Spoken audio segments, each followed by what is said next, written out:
sa buhay ng ating aming apostol, Leoneta M. Mariano. Lord.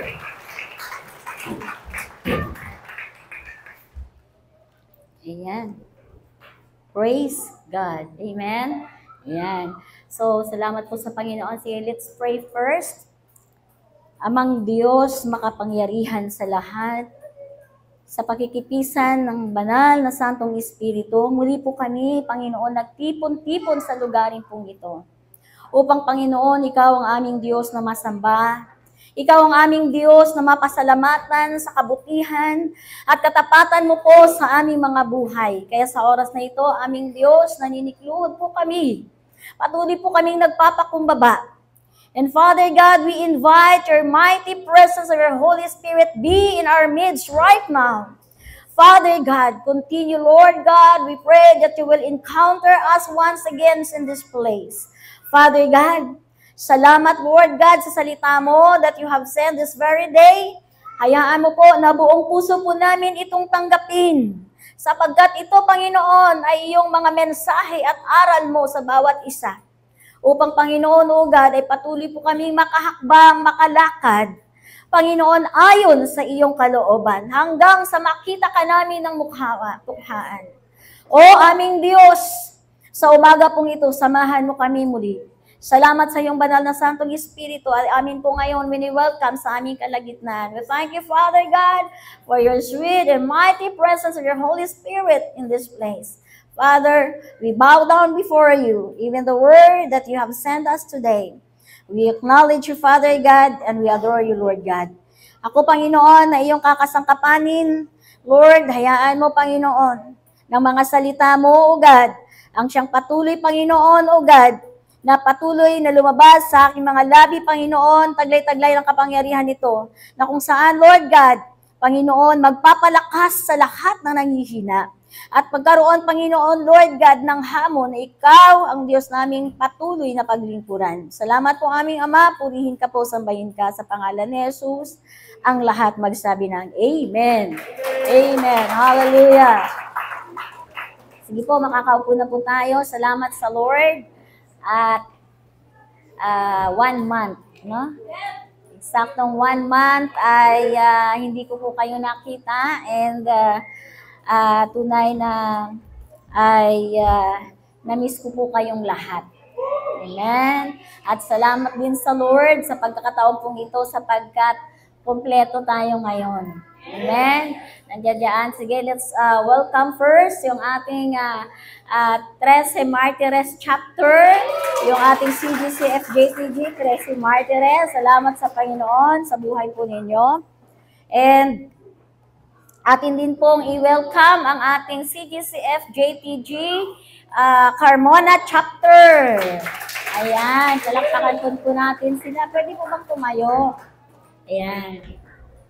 Tayo po yung ating mga taga-Carmona. Ayun, salamat sa Lord. And ganon din po, atin din pong i-welcome at atin din po natin silang patayuin ang CGCF JTG Altachera. Wow, praise God. Ayan. So welcome din po. And atin din po ay i-welcome ang CGCF JTG Binyan. Saan po sila? Leader lang ang nandiyan.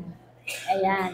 So, panalangin po natin na sa mga ganitong panahon ay makarating ang ating mga kapatid mula sa Binyan at ipagpipray po natin yung mga tawag doon, yung service, no, na kakaon doon sa kanila at maghahatid.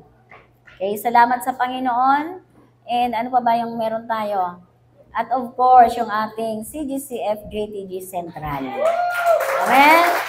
So, palakpakan po natin. And I would like also, gusto ko rin pong tawagin ang ating, ayan, welcome na natin ang ating mga pastor, lahat ng ating mga magigiting at masisipag at matsatsagang mga manggagawa ng Diyos, ng Central at lahat ng mga CGCF JTG chapter. Palakpakan po natin sila. Ayan. Nandiyan din po ang ating Elder Ning. Yan, nandiyan din po ang ating Elder Julie. Nandiyan din. Ayan. Sino pa po? Ayan. So, salamat po sa Panginoon sa mga buhay ninyo sapagkat nakita po ng Diyos ang inyong katapatan. Amen? Yung katapatan ninyo, yung ginagawa ninyo sa kanyang iglesia, nakikita po yan ng Diyos at ang lahat ng yan ay may kaakibat na pagpapala. Kasi hindi papayag ang Diyos na maagrabyado ang kanyang anak. Kaya sa bawat ginagawa natin, sa kanyang ubasan, sa kanyang ministry, mapa-workers ka man, mapa-elders ka man, mapa-pastor ka man, mayroon din po dyan nakaakibat ang Diyos na pagpapala. At nakikita po yan ng Diyos ang lahat ng bagay. Hindi man yan nakita ng pastor mo, hindi man yan na-acknowledge ng pastor mo, higit sa lahat ang Diyos. Amen? Nakikita ng Panginoon. Kaya po sa umaga pong ito, ay tayo po ay dadako sa kanyang mensahe. Ayan. At gusto ko po kayong anyayahan, makipagbukas doon sa aklat na mula sa unang Timothy, ika-6 na kabanata, at 12 talata. Tagalog na Tagalog, ano po?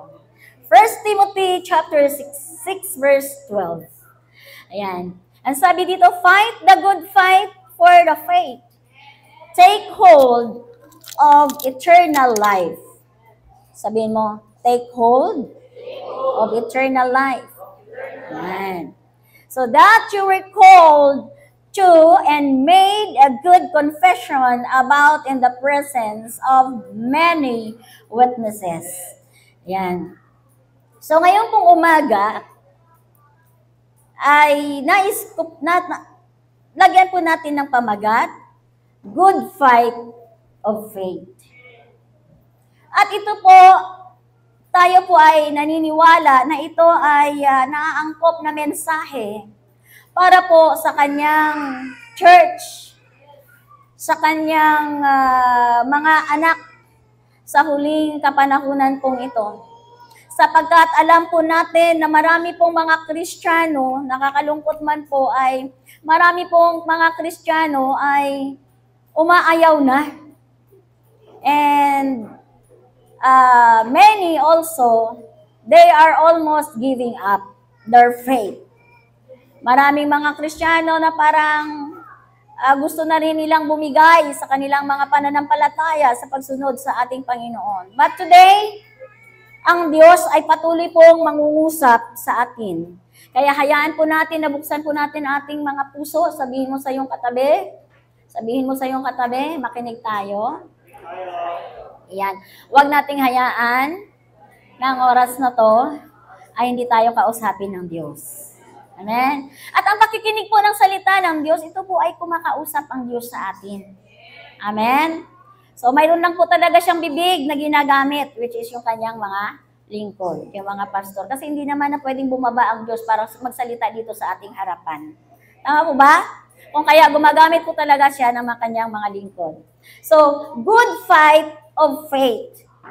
Bakit po ito yung kinakailangan natin sa mga huling kapanahunan pong ito? Sapagkat marami pong tao nalilito na po sila. Marami pong taong napapagod na. Marami na pong tao na gusto nang bumigay. Marami na pong tao na gusto nilang ibaling ang kanilang mga pananampalataya sa mga bagay na pansamantala o temporal things dito sa mundo. Di po ba?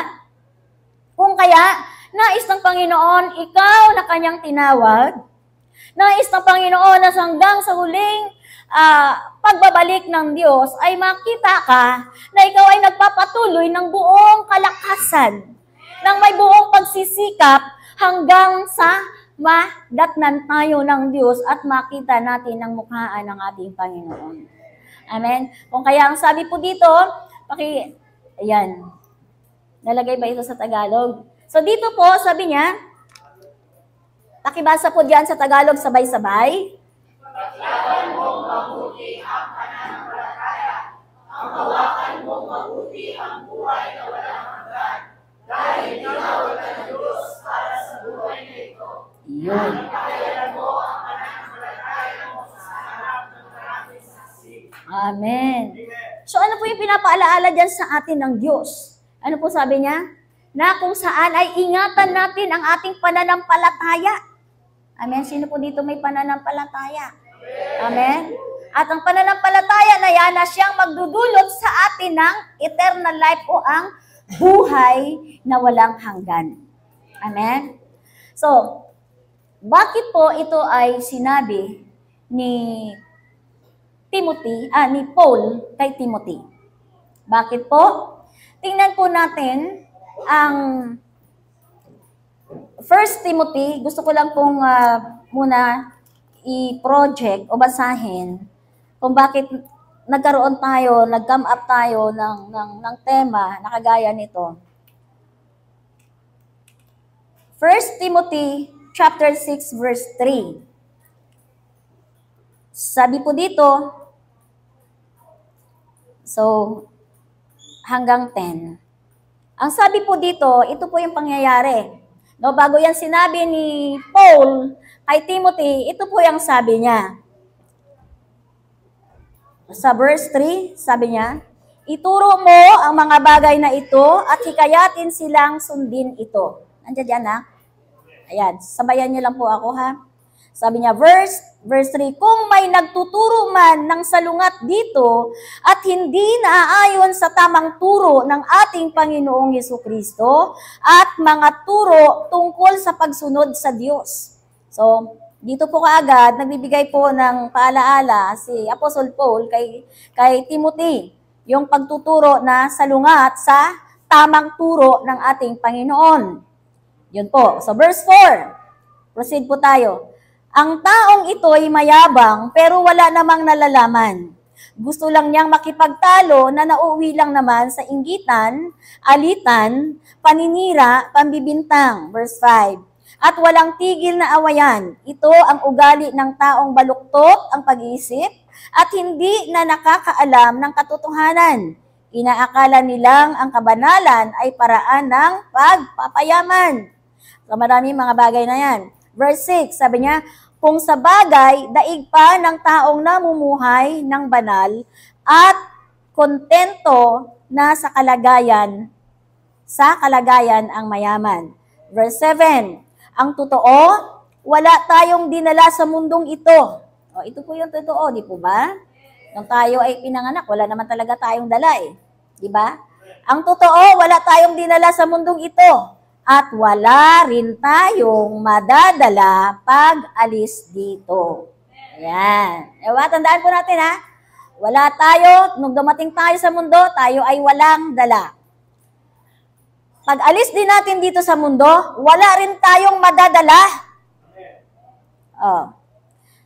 Then, verse 8, kaya, kung mayroon na tayong pagkain at pananamit, dapat na tayong makontento. Ang mga taong naghahangad, yumaman ay nahuhulog sa tukso. Ang mga taong naghahangad, yumaman ay nahuhulog sa tukso. Sabihin mo, tukso. Yan. Paghahangad na yumaman, nahuhulog sa tukso. Sa isang bitag ng mapanira at walang kabuluhang mga hangarin na nagdadala sa kanila sa kapahamakan. Sige nga po, basahin po natin ng sabay-sabay yung 9.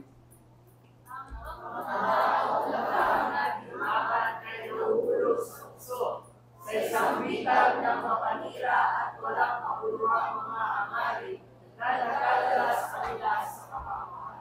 Yan. Ito po ngayon yung maraming mga bagay na kung saan ay gumugulo sa isipan ng tao. Na sa halip sana isipin kung paano mapaglingkuran ng buong sikap, ng buong tiyaga ang Panginoon, ay ito yung mga bagay na nanggugulo. Ano yung kaguluhan na pinapadala sa atin ng kaaway? Ano po? Minsan, yung busy tayo, pero wala naman tayo talagang pinagkakabisihan. Ginagawa nating busy yung ating sarili, pero wala naman dapat pinagkakabisihan. May mga bagay tayo na ginagawa na hindi naman pinapagawa sa atin ng Diyos. Hello?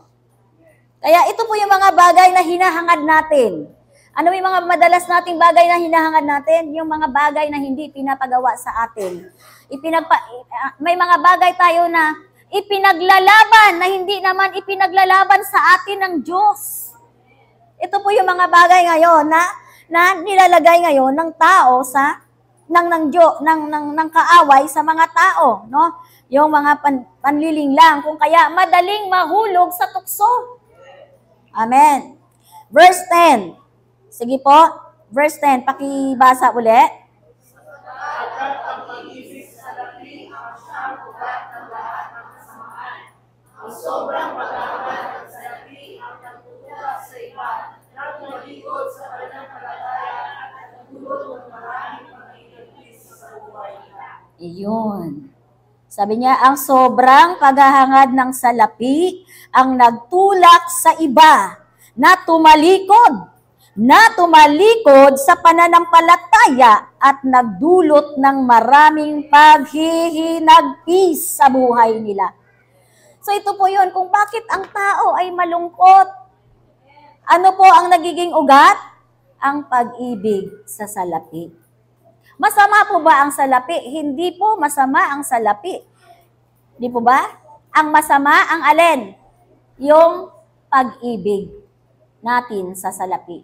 Paano natin iniibig ang salapi? Alam niyo po yung masyado natin ginagawa na nating Diyos yung salapi. Di po ba?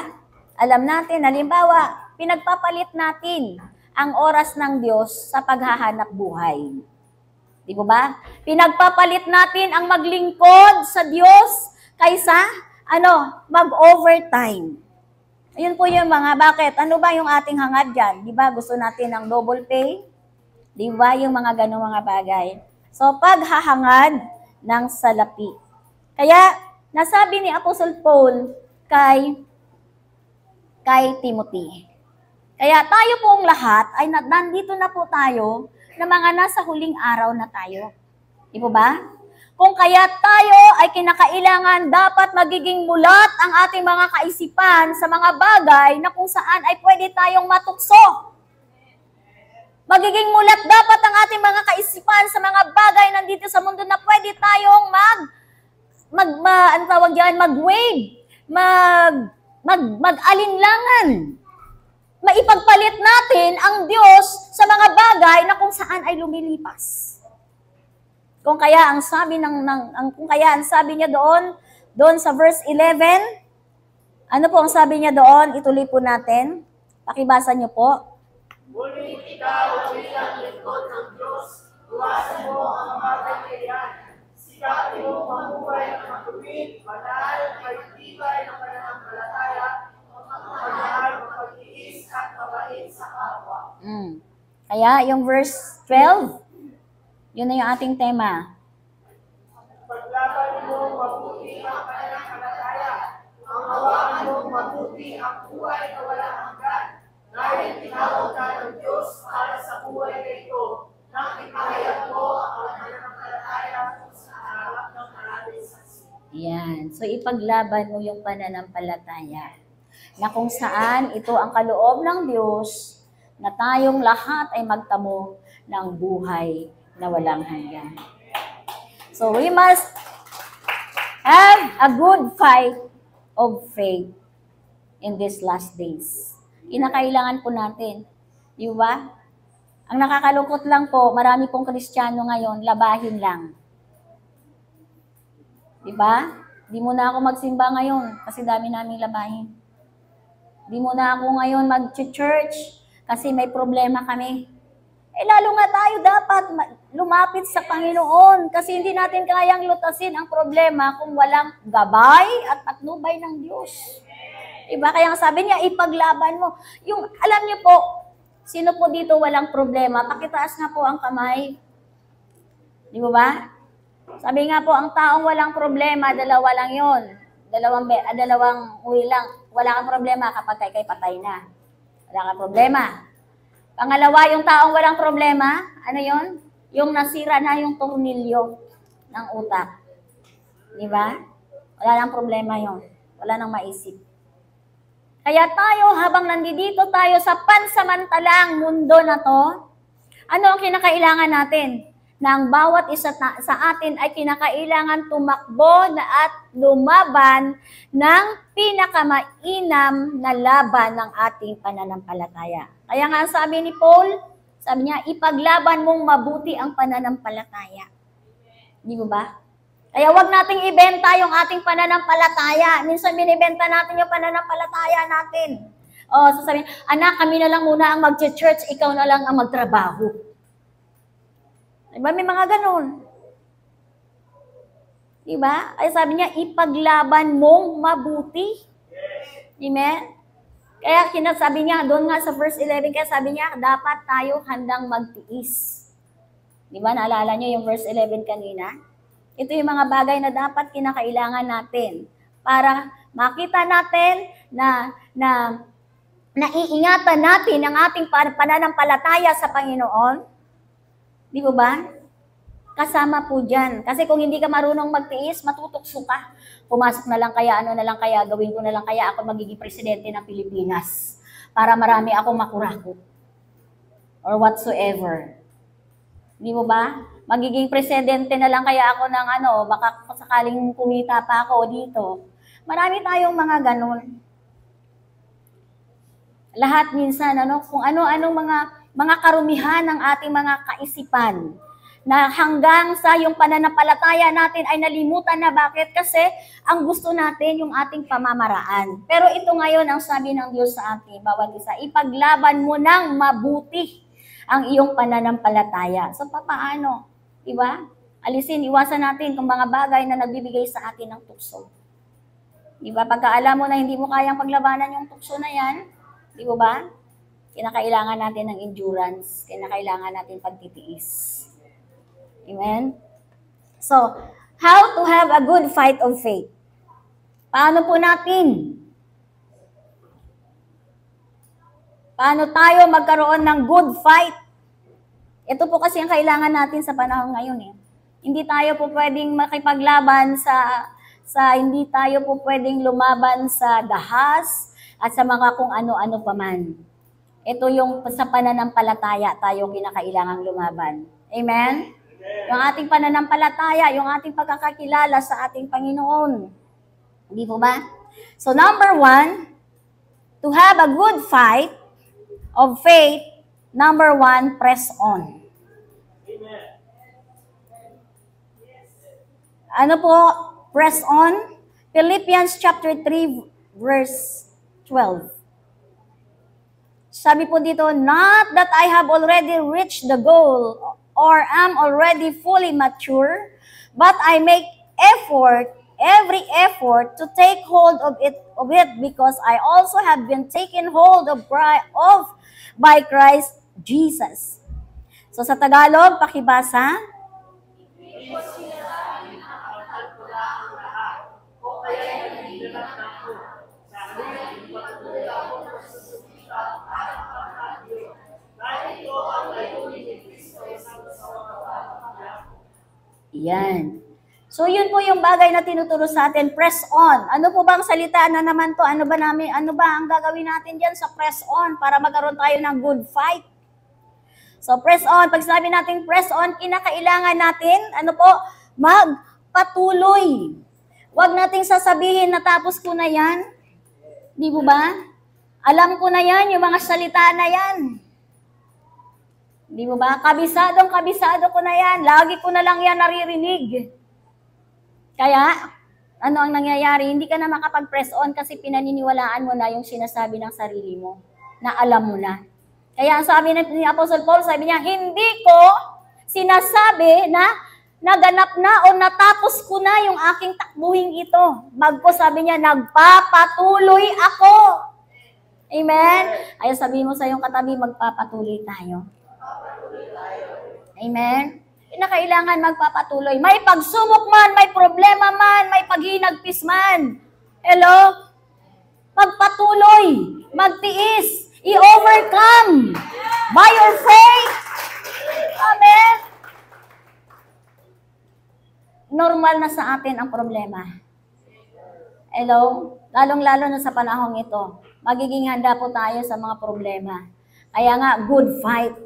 Ang isang Kristiyano ay parang isang manlalaro o kagaya ng isang boksingero na laging nasa loob yan ng ring. Hello? Yan ang isang Kristiyano, yan ay tayo. Na laging araw-araw ay nasa loob tayo ng ring. At anong ginagawa natin doon? Tayo ay bakbakan. Di po ba? Marami tayong pakikipagbakbakan sa ating mga buhay. Unang-una lang, pag salamin mo, yung sarili mo, makita mo na kaagad, di talagang bakbakan eh. Di ba? Makita mo lang, pag salamin mo, nakita mo, di ba? Ito, laban to. Di ba? Bakbakan na umaatigabong ito. Bakit? Kasi alam mo, marami tayong kahinaan. Di ba? May narinig ka lang na ganito, hindi mo nagustuhan, babakbakan mo. Di ba? Magtatampo ka.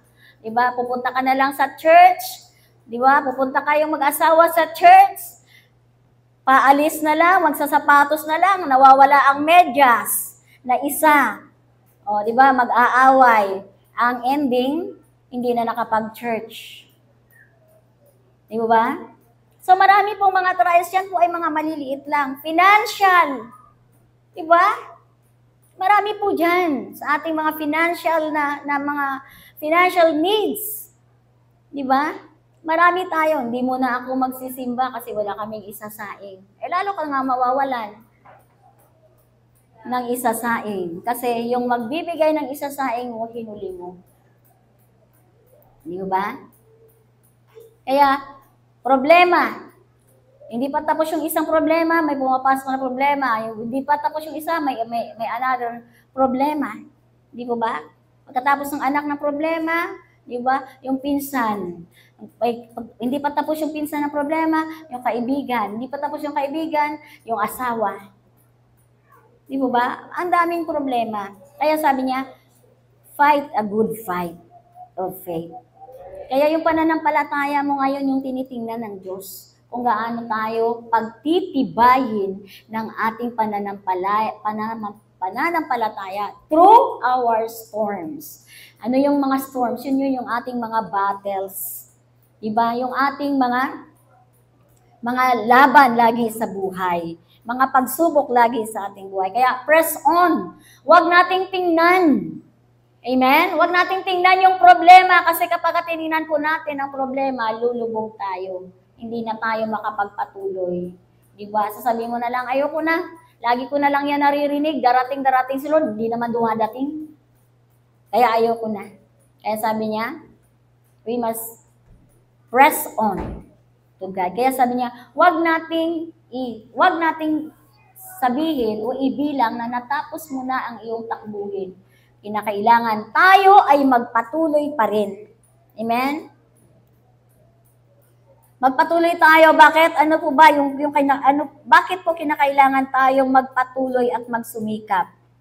Ano po yung gantimpala? Kasi mayroon tayong prize na dapat makuha. Tama? At ang prize na ito, yun nga, yung si Jesus Christ. Amen. Makita natin at makamta natin yung buhay na walang hanggan. So press on, magpatuloy. Ano man ang dumating sa buhay natin, magpatuloy tayo at magsumikap na, maglingkod. Fight a good fight of faith. Amen. Philippians chapter 3 verse 16, tingnan po natin sa press on. Ano po ang sabi dyan?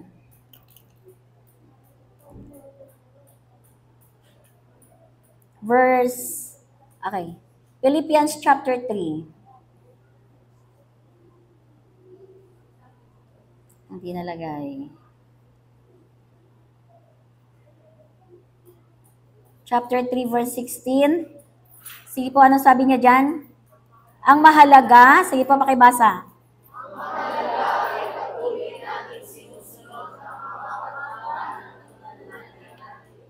Iyon.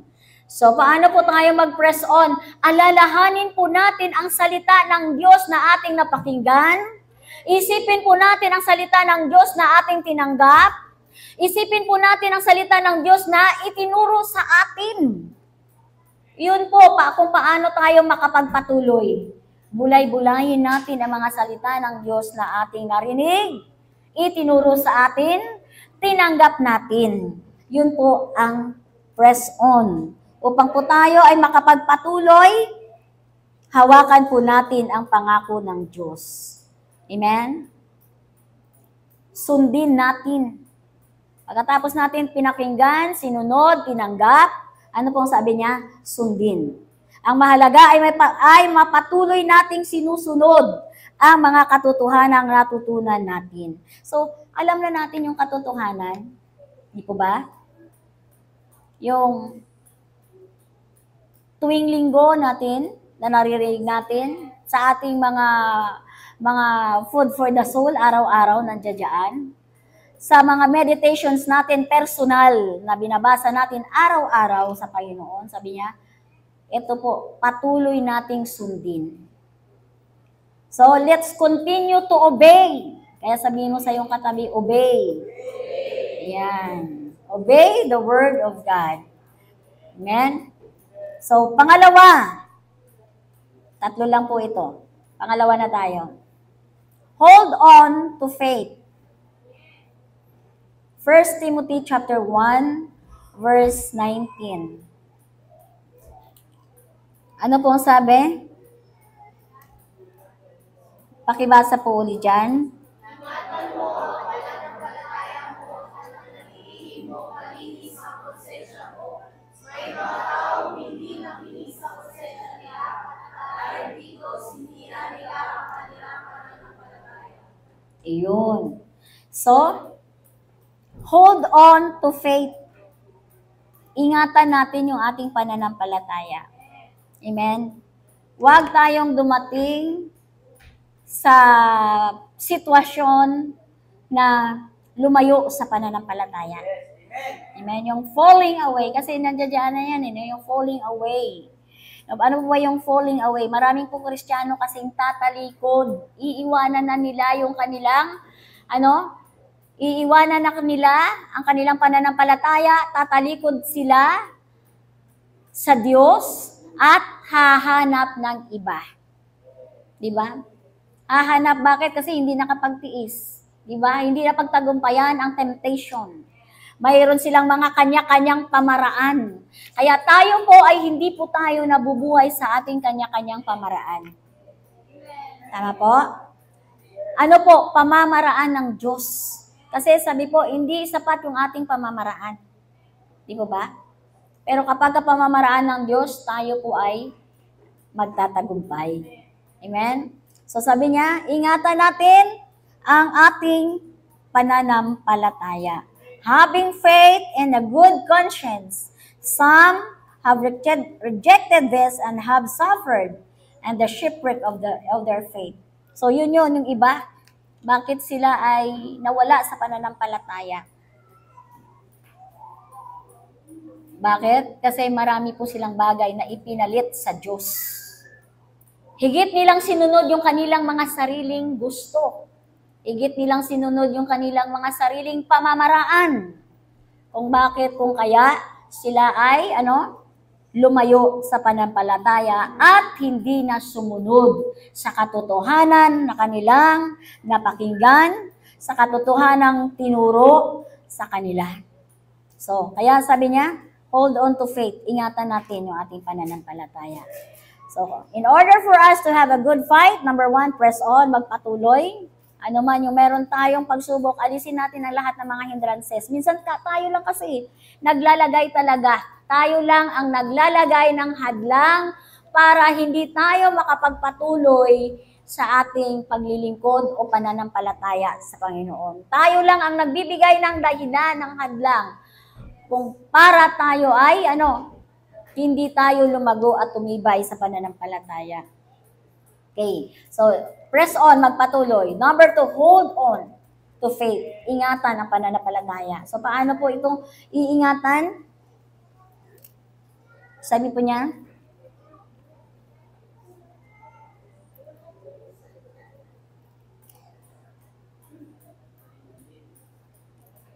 paano po natin ingatan yung ating pananampalataya?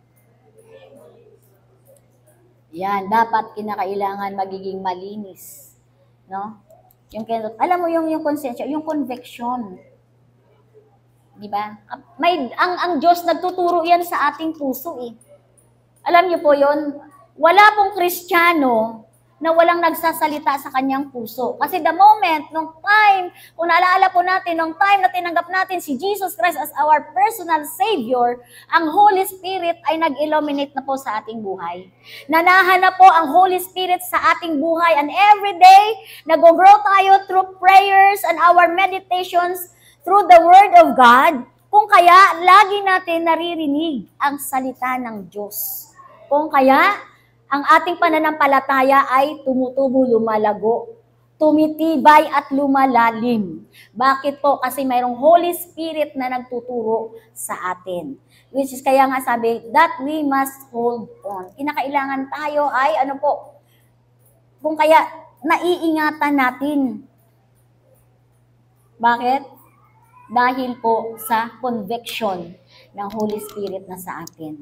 Yung guidance, di ba? Kaya kung tayo ay sensitive sa guidance ng Panginoon, kung ano yung bagay na pinapagawa niya sa atin, yun lang ang ating gagawin. Di ba? So, yun po, para sa ating pananampalataya. Amen? Naiingatan natin yung ating pananampalataya. Why? Kasi nagiging sensitive tayo. Amen? Para gawin ang ipinapagawa sa atin ng Diyos. Amen? So, hold on to faith. Next verse. Titus chapter 1, verse 9.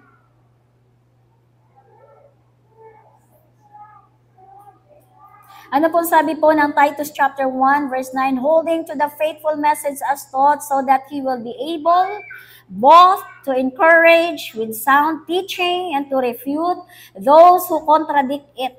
Titus chapter 1, verse 9. Sige po, pakibasa natin dyan.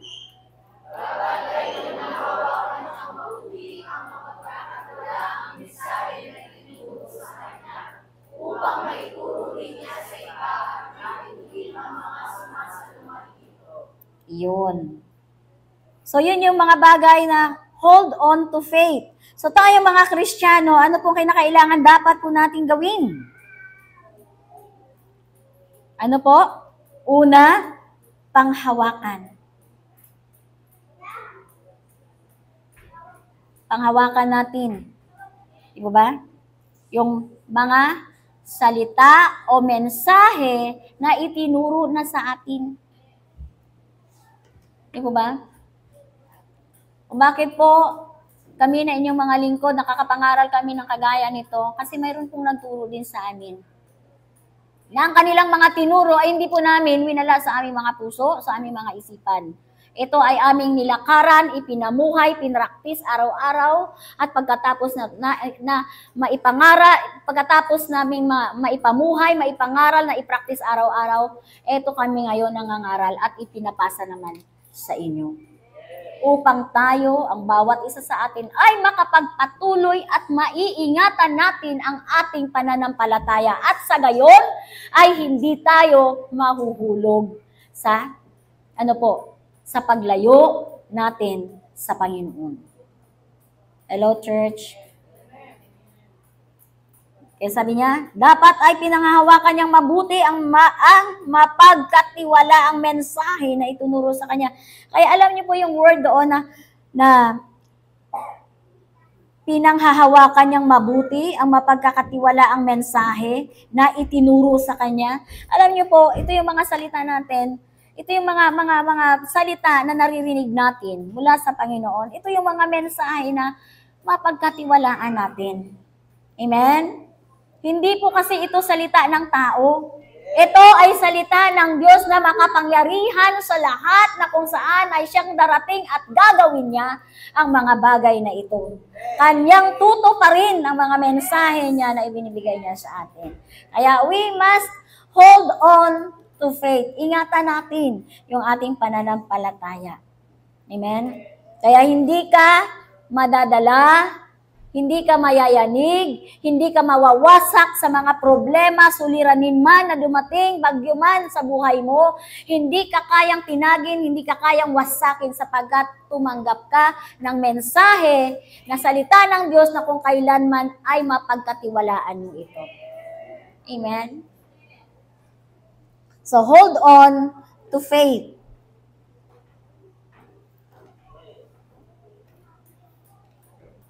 And then the last, how to have a good fight of faith. Number 3, keep the faith. Finish it well. Sabi niya, I have fought the good fight. Sabi po ganon ng 2 Timothy chapter 4 verse 7. I have fought the good fight. I have finished the race. I have kept the faith. Yan. So sabi niya, keep the faith, finish it well. So pag sinabi natin keep the faith, sabi niya, naingatan niya. Hindi nawala yung kanyang pananampalataya, sabi ni Apostle Paul. Di ba? Sige nga po, pakibasa po natin. 2 Timothy.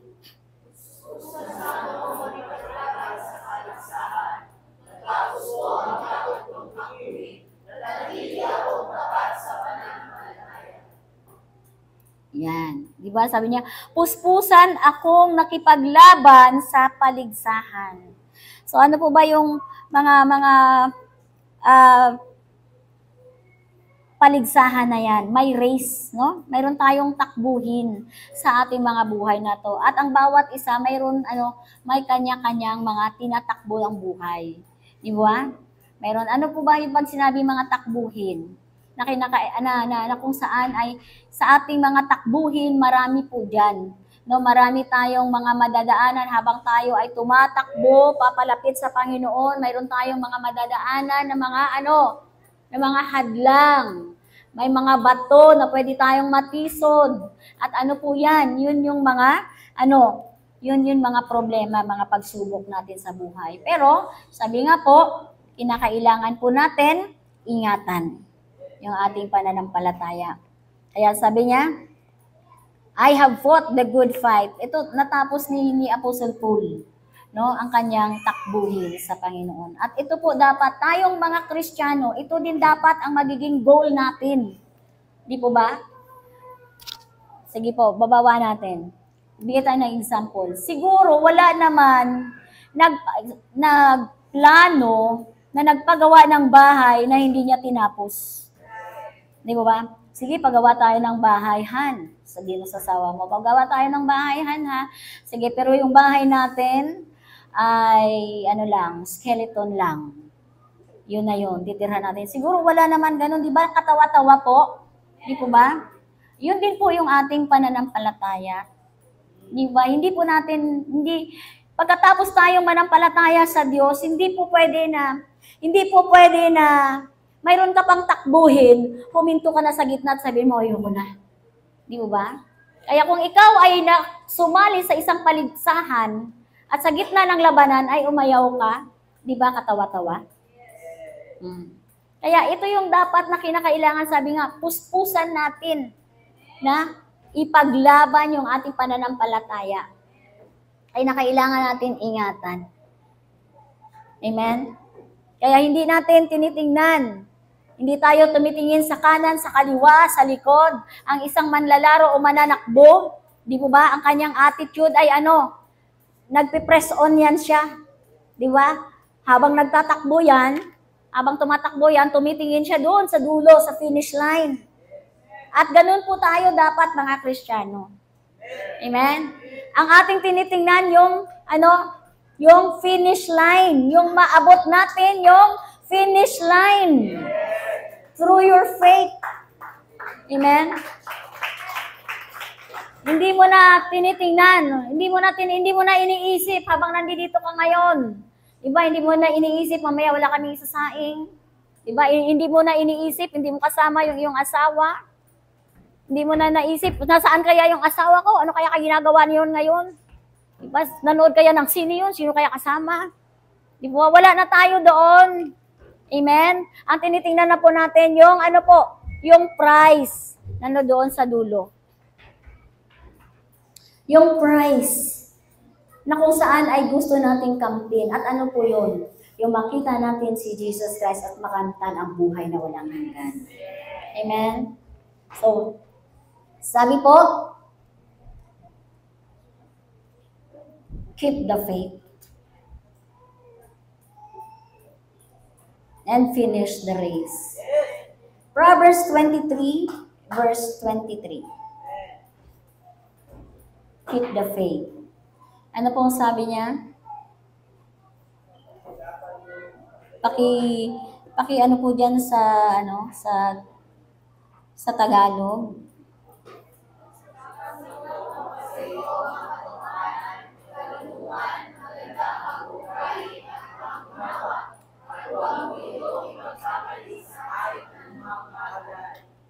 Yun. So, keep the faith. Paano natin? Keep the faith. Tatago na lang natin to. Basta ako nanampalataya, dito lang ako sa bahay. Alam ni Lord yan. Kasi keep the faith. Hindi po yun. Di ba? Kung kinikip mo yung faith mo, hindi ka dapat pumapayag na wala ka sa church tuwing linggo. Kung kinikip mo at iniingatan mo yung pananampalataya mo, hindi ka dapat pumapayag na wala ka sa midweek service. Wala ka sa youth fellowship. Wala ka sa devotions. Wala ka sa revival. Wala ka sa church activities kung nagkikip ka ng faith mo sa Panginoon. Dapat mayroon kang pinakamainam na laban. Di mo ba? Ano mo ba yung pinakamainam na laban? Yung sumunod tayo. Amen? Yun ang pinakamainam na laban ng ating pananampalataya. Yung keep the faith. Di mo ba? Puspusan ka. Puspusan tayong gumagawa. Puspusan tayong nakikipag-isa sa church activity. Puspusan tayong nakikipag-isa sa ating mga pastor. Puspusan tayong nakikipag-isa sa ating mga kamanggagawa para yung pananampalataya mo lumakas, sumigla, tumibay at tumatag. You keep the faith. Amen? Pero kung sasabihin mo lang, keep the faith. Pag sabihin mo, hindi ako makakapunta dyan sa anniversary kasi mayroon kaming team building. Keep the faith ba yun? Di po ba? Nagpapakita ba yan ng finishing well? Di po ba? Kaya tingnan po natin. Kasi minsan, yung isip ba natin ay pinaglalaruan na ng kaaway. So keep the faith. Ipaglaban mo ang araw ng Sunday. That is Lord's Day, not family day.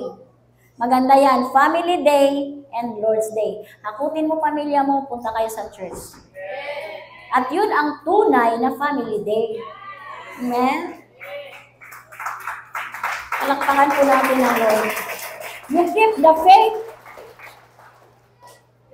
Nagbabanding kayo sa loob ng church. Kaya ako, sumasaludo ako. Tingnan nyo yung ating, sino yan? Yung ating brother Jomar Riohano. Ayan yan sila nandiyan dyan, isang buong pamilya.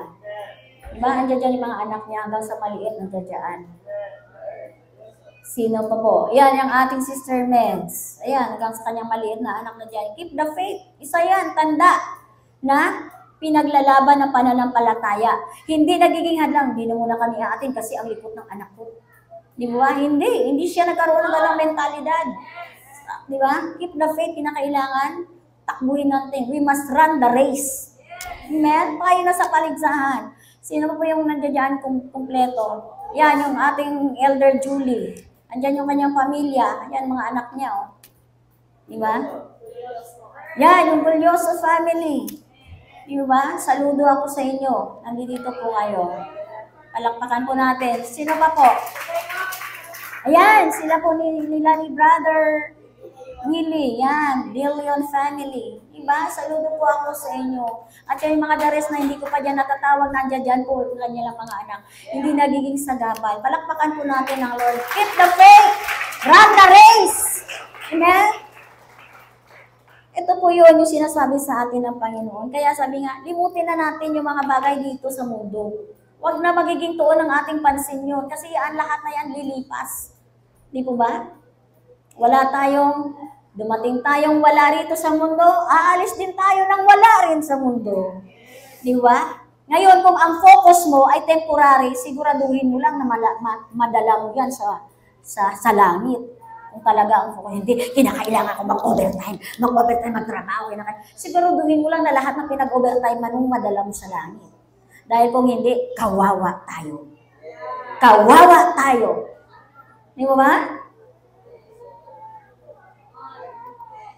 Kung yan ang pinapagawa sa'yo, siguraduhin mo lang na pagdating ng oras ng rapture day, madala mo rin yan sa langit. Pero sinabi na kasi ng Word of God, hindi na natin pwedeng sagsalain, hindi natin pwedeng baguhin ang salita ng Diyos. Sabi niya kanina, di po ba? Wala tayong dinala dito sa mundo. Kaya wala rin tayong madadala. Di ba? Pagdating sa langit. Kaya ang pinakamaganda, keep the faith, finish the race. At hindi mo lang siya basta i-finish. Sabi niya, finish it well. Diba? Mahusay mo, tapusin. Amen? Sabihin mo sa iyong katabi, mahusay mong tapusin. Amen? Kaya sabi niya, keep the faith. Sabi niya, ano po sabi doon? Bakit dito mayroong buy and sell? Ano nangyari dito? Bakit nagkaroon na dito ng buy and sell? Ayan. Buy and do not sell. Ayan. Akala ko, pupuntahan. Mukhang business na to Pero okay lang pagka open-minded kayo. Joke lang po yan. Di ba ba? Sabi niya, ano po ang sabi diyan? Pastor Nico, paki-assist mo ako. Sa Revelation ba, sabi niya, bumili kayo ng, ayan. Yun yung ating pananampalataya. Diba? Yun ba yun yung tinutukoy diyan? You buy. Sige, tingnan po natin. Revelation chapter 3. Keep the faith. Ayan. Sinasabi ninyo, sige po, sabayan niyo po ako. Sinasabi ninyo na mayaman kayo, sagana sa lahat ng bagay, wala nang pangangailangan. Ngunit hindi ninyo alam na kaawa-awa kayo dahil mahirap kayo sa pananampalataya, bulag totohanan at hubad sa paningin ng Diyos. Next. Kaya, pinapayuhan ko kayong bumili sa akin ang ito na dinalisay sa apoy upang maging ito mayaman kayo. Bumili rin kayo sa akin ang damit.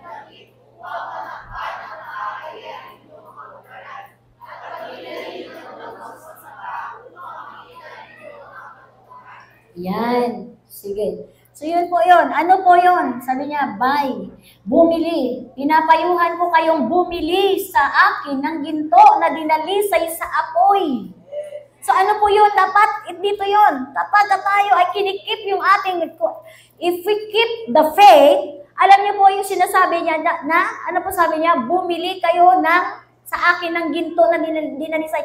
Lagi dapat natin hinahangad ang Holy Spirit sa ating buhay. Amen?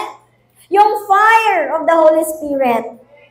Di po ba? Kasi kung wala po tayong fire, di ba? Kung wala tayong fire sa ating puso, mahirap po magpatuloy kasi nag-iisa ka sa labanan. Wala kang kasama. Kaya nga tayo nagtatagumpay sa ating buhay ng Kristiyano kasi nandoon na tayo ay mayroong yung fire ng Holy Spirit sa ating buhay. At sabi nga, at doon, wag na po natin itong ipagpapalit pa. Amen? You have already the presence of God. Amen? Kapag tayo ay mayroong Holy Spirit sa ating buhay, di ba ba? Mayroon ka ng kalayaan. Amen? At ano ba ang mayroon dito? You have liberty. Di ba ba? Ano ba ang mayroon dito? You have peace, you have joy. Amen? And love. Bakit? Kasi meron kang Holy Spirit. Meron tayo. In Galatians chapter, yun pa rin yung bunga ng Holy Spirit. That's why we can keep the faith burning. Amen? we can keep our faith burning through or by staying in the presence of the Lord. Amen? Manatili po tayo sa presensya ng Panginoon. Ito yung lagi nating hahangarin. Di ba? Kalimutan natin, bibili ako niyan, bibili ako nun, bibili ako niyan. Kalimutan na natin yun. Last days na. Maiiwan naman lahat ng yan eh. Di ba ba? Maiiwan. Kaya huwag na tayo. Di ba ba? Ngayon kung ibibigay sa'yo ng Lord, thank you Lord. Di ba? Pero yung lagi nating pagsisikapan, kung mayroon man tayong pagsisikapan, mga minamahal kong kapatid sa Panginoon, kung mayroon man tayong pagsisikapan, ito yung ating pananampalataya at pagsunod natin sa Lord. So keep the faith. Then, finish it well. Yan. So tingnan po natin Philippians chapter 3, verse 13 to 14. Finish it well. Sabi niya, brothers, I do not consider myself to have taken hold of it. Sabi niya, sige nga po, pakibasa sa Tagalog. Mga kapatid, hindi ko sinasabing na abot ko na ang ganap na buhay. Ngunit ito ang ginagawa ko ngayon. Kinakalimutan ko na ang nakaraan at nagsisisarap ako makakat ang nasa harap. Iyon. So sabi niya, I do not consider myself to have taken hold of it. Hindi ko sinasabing natapos ko na. Di ba ba? Or naabot na ang ganap ng buhay. Amen? Ngunit ito ang ginagawa ko ngayon. Yan, ito po tingnan natin. Kinakalimutan ko na ang nakaraan at pinagsisikapan kong makamtan ang mga nasa hinaharap. So, ano po yun? Ibig sabihin, forgetting what is behind. Diba? Kinakalimutan na natin yung mga nakaraan natin. Marami po kasi mga Kristiyano hindi makakapag-go forward, hindi makakapag-press on kasi marami silang nililingon sa likod. At ano yung mga nililingon sa likod? Nandoon yung mga nililingon lahat ng mga frustrations, nandoon lahat ng mga temptations na mga nandoon, binabalik-balikan pa. Di ba? Laging pinag-uusapan. Kaya hindi matapos-tapos, hindi makakatakbo ng maayos. Bakit? Kasi nililingon pa. Di ba? So, huwag na tayong lumayo. Sa pamilya, madalas ito nangyayari. Sa mag-asawa, ang pinagtalunan lang muna yung pagluluto. Di ba? Pinagtatalunan lang muna yung pagluluto. Hindi nakapagsaing. Alas 12 na, hindi nakapagsaing. Ayun, pinagtatalunan na humaba na ng humaba. Hanggang sa, ano na nangyari? O, di nga, yung ex mo nga eh. Si ano nga, yung ex mo. Puro na lang ex. Ay, ano yung relay? Ano doon? Ano yung, related ba yun? Sa nahuling nagsaing? Na late nagsaing? Diba? Ang dami. Kaya maraming mga nililingon. Diba? Kaya hindi makapagpatuloy at hindi natapos ang takbuhin. Bakit? Kasi lingon ng lingon. Nung nagtrabaho ako, alam mo ba, nung nagtrabaho ako lahat. O di wow. Hello? Hindi natin yung makakalikalimutan. Yung mga bagay na yan. Di ba? Kaya ano ang mangyayari? Sige, mula ngayon, wala nang sisimba. Una daw, may pa si Lord. Di ba ba? Kaya marami po tayong mga nilalagay na mga hadlang sa ating sa daanan na ating tinatakbo. Kaya sabi niya, finish it well. Huwag po nating sasabihin, marami din ngayon mga Kristiyano, minsan, binibigyan na lang nila, ginajustify na lang nila yung kanilang sarili. Hindi, ano ko yan? Tapos na ako dyan. Ako na yung nag-Bible study doon, marami na akong naakay, nag-ano na ako dyan, nag-pledge na ako dyan, nag-ano na ako yan, tapos ko na yun, nagawa ko na, sila naman. Ano sabi ni Apostle Paul? Ano sabi niya? Hindi ko sinasabing na abot ko na o naganap na. lahat ng ang buhay. Ano po ba yun? Yung mga ginagawa natin sa loob ng church. Di po ba? Bago sabi niya, magpatuloy tayo. Finishing well. Di po ba? Kung mayroon ka pa, tapos na yun. Nagawa mo na yun. Mayroon ka pang igagawa pa ng mas maganda pa, higit pa sa dati. Amen? Yun dapat ang magiging mindset natin in order for us to finish well. Mag-desire pa tayo ng more. Habang tayo ay tumatakbo at we keep our faith, mag-desire pa tayo na masigit pa natin mapabuti ang ating paglilingkod sa Panginoon. Amen? Nabasa naman ang 14? Okay, verse 14. Sabi po, ayan, sige po, babasa po ng 14.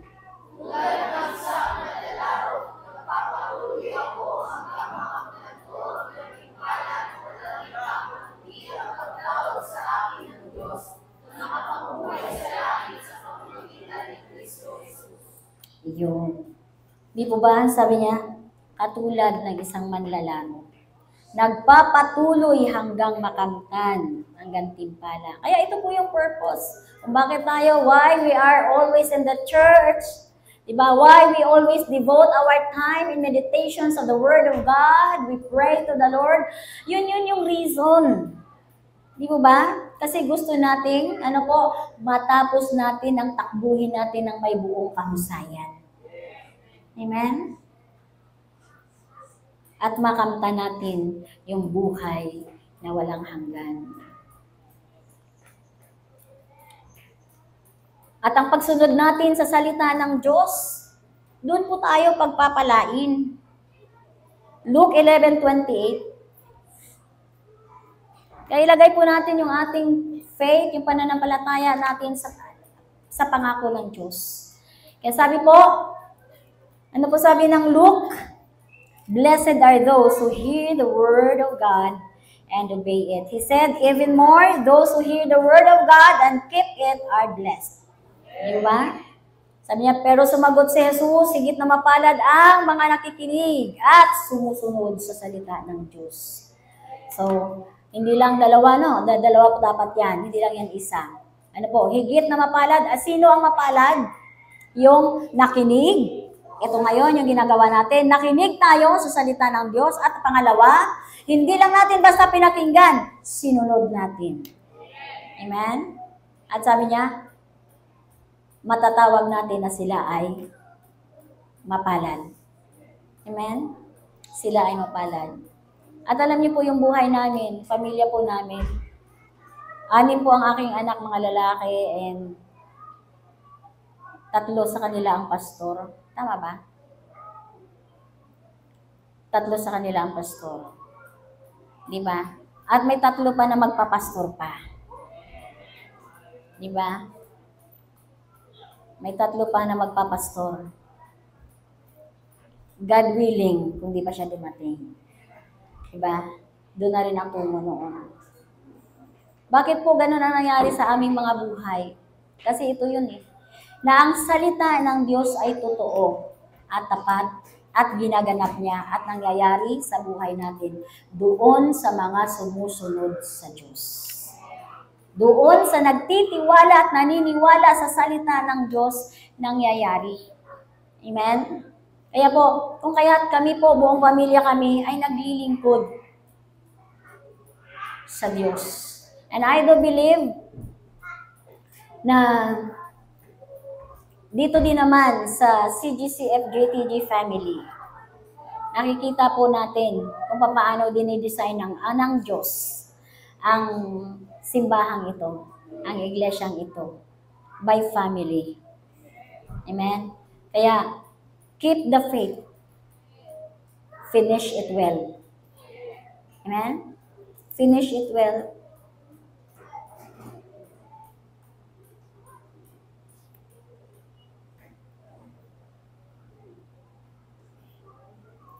Okay, then conclusion po tayo, Ephesians chapter 6, verse 10 to 8.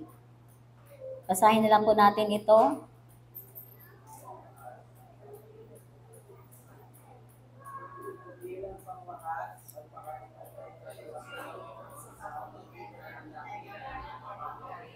Yan.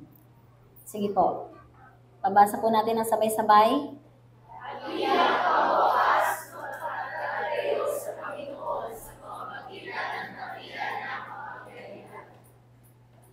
Mm. 10 to 18. Gamitin nyo ang lahat ng kagamitang pandigma na binigay sa inyo ng Diyos para malabanan nyo ang mga lalang ng diablo. Sapagkat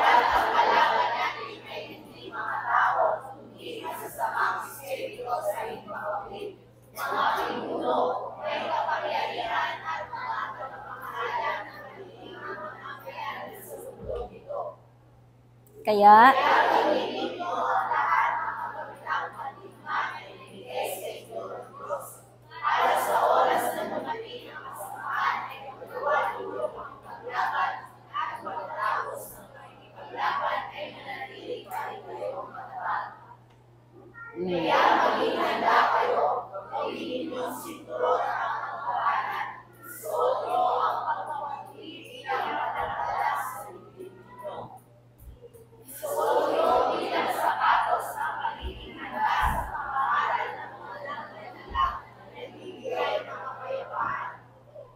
hindi lang yan, gamitin ninyo bilang panangga ang pananampalataya nyo para kayo.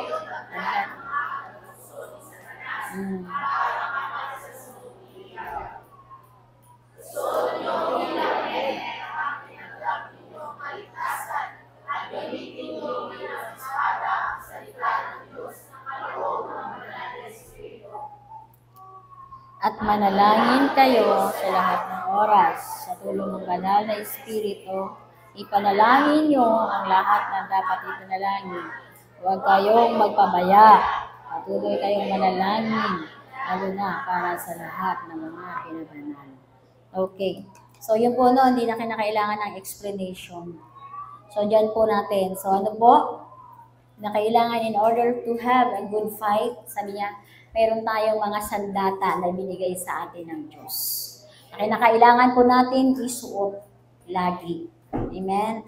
At magiging tapat tayo, amen, sa takbuhin at pagsunod sa salita na ating tinanggap mensahe sa atin ng Diyos. Tayo pong lahat ay tumayo.